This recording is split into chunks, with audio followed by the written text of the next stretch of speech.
नमस्कार, आप देख रहे हैं 24 न्यूज। मैं हूं आपके साथ संजय मिश्रा। ये देखते हैं अब तक की 25 बड़ी खबरें। हर साल 30 जनवरी को देश भर में मनाया जाता है शहीद दिवस। इसी दिन साल 1948 में नाथूराम गोडसे ने की थी राष्ट्रपिता महात्मा गांधी की हत्या। गुजरात के रहने वाले मोहनदास करमचंद गांधी ने किया था स्वतंत्रता आंदोलन का नेतृत्व। प्रधानमंत्री नरेंद्र मोदी ने दी महात्मा गांधी को श्रद्धांजलि। महात्मा गांधी द्वारा कही गई बातों को अक्सर अपनी निजी डायरी में लिखते हैं पीएम मोदी। दाऊदी बोहरा समुदाय के 53वें धर्मगुरु सैयदना मुफद्दल सैफुद्दीन ने मुंबई की सैफी मस्जिद में दिया धर्मोपदेश। उनके सम्मानित दादा समुदाय के 51वें धर्मगुरु सैयदना ताहिर सैफुद्दीन की पुण्यतिथि के उपलक्ष्य में दिया गया ये धर्मोपदेश। साल 1965 में हुआ था धर्मगुरु सैयदना ताहिर सैफुद्दीन का निधन। भारत और विदेश से तकरीबन 65,000 दाऊदी बोहरा दिवंगत सैयदना को श्रद्धांजलि देने के लिए मुंबई में हुए एकत्रित। केरल में भारतीय जनता पार्टी के नेता रंजीत श्रीनिवासन की हत्या के मामले में दोषियों की सजा पर आया फैसला। मावेल्लिकारा कोर्ट ने सभी 15 दोषियों को सुनाई फांसी की सजा। दरअसल इस मामले में सुनवाई करते हुए अल्लापुझा जिले के अतिरिक्त जिला सेशन कोर्ट 1 ने सबूतों के आधार पर सभी 15 आरोपियों को रंजीत श्रीनिवासन की हत्या का माना था दोषी। भारतीय नौसेना ने 28 और 29 जनवरी को महज 24 घंटे के अंदर अरब सागर में समुद्री लुटेरों द्वारा हाईजैकिंग की 2 बड़ी कोशिशों को किया नाकाम। इस अभियान में भारत के मरीन कमांडोज ने भी लिया हिस्सा। जानकारी के मुताबिक केरल के कोच्चि के तट से 800 मील दूर अरब सागर में हुई ये घटना। लुटेरों ने यहां ईरान के झंडे वाले जहाज और उसमें सवार क्रू सदस्यों को बना लिया था बंधक, जिसके बाद भारतीय नौसेना ने अपने युद्धपोत INS सुमित्रा को भेजकर सभी को निकाल लिया सुरक्षित। लैंड स्कैम से जुड़े मनी लॉन्ड्रिंग के मामले में बुरी तरह से घिरते नजर आ रहे हैं झारखंड के मुख्यमंत्री हेमंत सोरेन। प्रवर्तन निदेशालय की टीम ने सोमवार को सोरेन के दिल्ली के शांति निकेतन में स्थित घर समेत 3 ठिकानों पर की छापेमारी। हेमंत सोरेन जब नहीं मिले तो ईडी की टीम जाते वक्त ले गई उनकी BMW कार। राष्ट्रीय जनता दल प्रमुख लालू प्रसाद की पत्नी राबड़ी देवी की गौशाला के एक पूर्व कर्मचारी ने रेलवे में नौकरी के इच्छुक एक व्यक्ति से हासिल की संपत्ति और बाद में इसे बिहार के पूर्व मुख्यमंत्री की बेटी हेमा यादव को कर दिया हस्तांतरित। प्रवर्तन निदेशालय ने लगाया आरोप, जो जमीन के बदले नौकरी मामले की कर रहा है जांच। राष्ट्रीय जनता दल के अध्यक्ष लालू प्रसाद यादव से ईडी की पूछताछ पर केंद्रीय मंत्री महेंद्र नाथ पांडे ने दी प्रतिक्रिया। कहा, लालू प्रसाद ने रेलवे में नौकरी के बदले रिश्वत में जमीन लेकर गरीबों का किया है शोषण। इस मामले में कानून करेगा अपना काम। पीएम मोदी की सरकार में भ्रष्टाचार के खिलाफ है जीरो टॉलरेंस। पश्चिम बंगाल में उत्तर 24 परगना जिले के संदेश खाली में 5 जनवरी को प्रवर्तन निदेशालय और CAPF कर्मियों पर हुए हमले के मास्टरमाइंड TMC नेता शाहजहां के मोबाइल फोन की कॉल डिटेल हासिल करने के लिए ईडी की टीम है बेताब। मामले की जानकारी रखने वाले सूत्रों ने बताया कि ईडी के अधिकारियों ने शाहजहां के आवास पर पहुंचने के बाद उनके मोबाइल फोन पर किया कॉल, जिसके टावर लोकेशन से पता चला कि उस समय अपने आवास पर ही मौजूद थे TMC के फरार नेता शाहजहां। गुरुग्राम के बानेसर में भूमि अधिग्रहण की अनियमितताओं की शिकायत के मद्देनजर ईडी ने हरियाणा के पूर्व मुख्यमंत्री भूपेंद्र सिंह हुड्डा से 13 दिन के अंतराल में एक बार फिर से की पूछताछ। दिल्ली स्थित ईडी कार्यालय में सोमवार सुबह 11:30 बजे पहुंचे हुड्डा शाम को 6:15 बजे लौटे वापस। दरअसल साल 2004 से साल 2007 के दौरान मानेसर में भूमि अधिग्रहण के मामले में हुई मनी लॉन्ड्रिंग के सिलसिले में जांच कर रही है ईडी। तीसरी बार पूर्व मुख्यमंत्री भूपेंद्र हुड्डा का बयान ईडी ने किया दर्ज। प्रवर्तन निदेशालय ने पंजाब के भारतीय जनता पार्टी के वरिष्ठ नेता और प्रदेश उपाध्यक्ष अरविंद खन्ना को जारी किया समन। तकरीबन 15 साल पुराने मामले में ईडी ने अरविंद खन्ना को 30 जनवरी को पेश होने का सुनाया फरमान। दरअसल करोड़ों रुपए के मनी लॉन्ड्रिंग से जुड़ा है यह मामला। खन्ना पर आरोप है कि साल 2008 में एक फर्म के पक्ष में defence research and development organisation यानी DRDO के साथ 3 विमानों का सौदा करने के लिए खन्ना ने ली थी करीब 47 करोड़ 88 लाख रुपए की रिश्वत। सेवानिवृत्त होने वाले सैनिक या अग्निवीर को भविष्य में रोजगार के लिए अब नहीं करना पड़ेगा मुश्किलों का सामना, क्योंकि वो सेना से कौशल वीर बनकर निकलेंगे बाहर। सेना ने अपने जवानों एवं अग्निवीरों को तकरीबन 500 किस्म के रोजगार परक कौशल से लैस कराने के लिए कौशल वीर नामक एक नई योजना शुरू करने का किया है बड़ा फैसला। कौशल वीर योजना के तहत जवानों और अग्निवीरों के कौशल को जोड़ा जाएगा नेशनल क्रेडिट फ्रेमवर्क के साथ और आवश्यक प्रशिक्षण देकर उन्हें प्रदान किए जाएंगे नेशनल स्किल क्वालिफिकेशन सर्टिफिकेट। इसमें उन्हें अधिकतम उप प्रबंधक स्तर का मिल सकेगा रोजगार। आंकड़ों के मुताबिक सेना से हर साल सेवानिवृत्त होते हैं 62,000 जवान।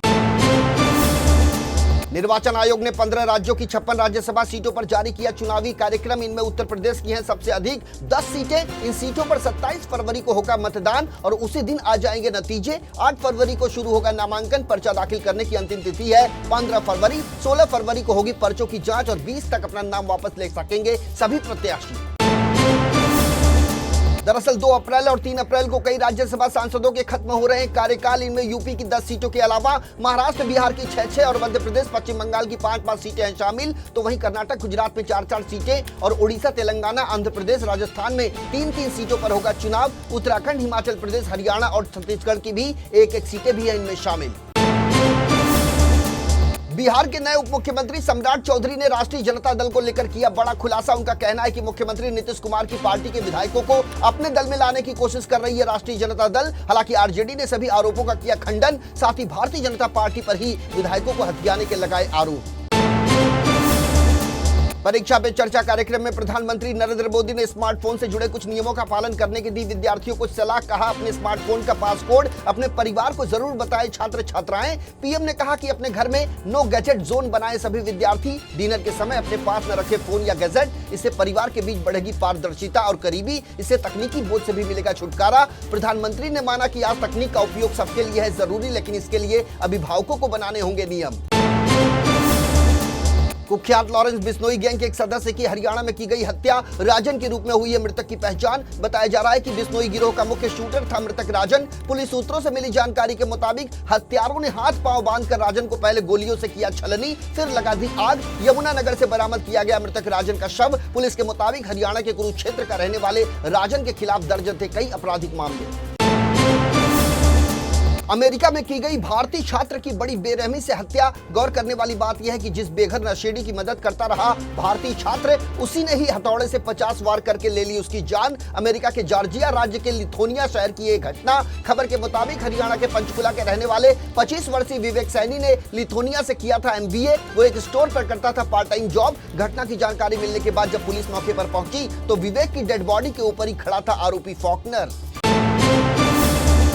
अमेरिका की एक अदालत ने सरकार के संवेदनशील डेटा चुराने के आरोप में 2 भारतीय लोगों समेत 3 लोगों को सुनाई जेल की सजा। अदालत के दस्तावेजों के मुताबिक मुरली वेंकट, सोनल पटेल और एडवर्ड है तीनों दोषियों के नाम। अमेरिकी डाक सेवा के महानिरीक्षक के कार्यालय में नौकरी करते थे तीनों आरोपी। इस दौरान इन लोगों ने संवेदनशील सूचना वाले डेटाबेस और अमेरिकी सॉफ्टवेयर को चुराने की रची थी साजिश। सबूतों के आधार पर उन्हें सुनाई गई सजा। अरबपति अमेरिकी कारोबारी एलन मस्क की कंपनी न्यूरालिंक ने पहली बार इंसान के दिमाग में चिप लगाने में हासिल की कामयाबी। मस्क ने सोशल मीडिया पर पोस्ट कर दी इस बात की जानकारी। कहा, मानव मस्तिष्क में ठीक से काम कर रहा है चिप। मस्क के अनुसार जिस पक्षाघात से पीड़ित इंसान के ब्रेन में चिप लगाया गया है उसकी सेहत में हो रहा है सुधार। दरअसल अमेरिका के FDA ने पिछले साल सितंबर महीने में न्यूरालिंक को इंसान के दिमाग में चिप लगाने की दी थी मंजूरी। अमेरिकी कारोबारी एलन मस्क ने सोशल मीडिया प्लेटफॉर्म एक्स पर कहा कि पक्षाघात से पीड़ित मरीज के प्रारंभिक नतीजे में दिखे न्यूरॉन स्पाइक। दरअसल स्पाइक के रूप में देखा जाता है न्यूरॉन्स की एक्टिविटी। न्यूरॉन्स होती है दिमाग की कोशिकाएं। ये दिमाग और पूरे शरीर में भेजते हैं इलेक्ट्रिकल और केमिकल सिग्नल्स, जिससे दिमाग और शरीर करता है काम। मस्क के अनुसार ब्रेन के ऐसे हिस्से में लगाया गया है ये चिप जो शरीर के मूवमेंट को करता है कंट्रोल।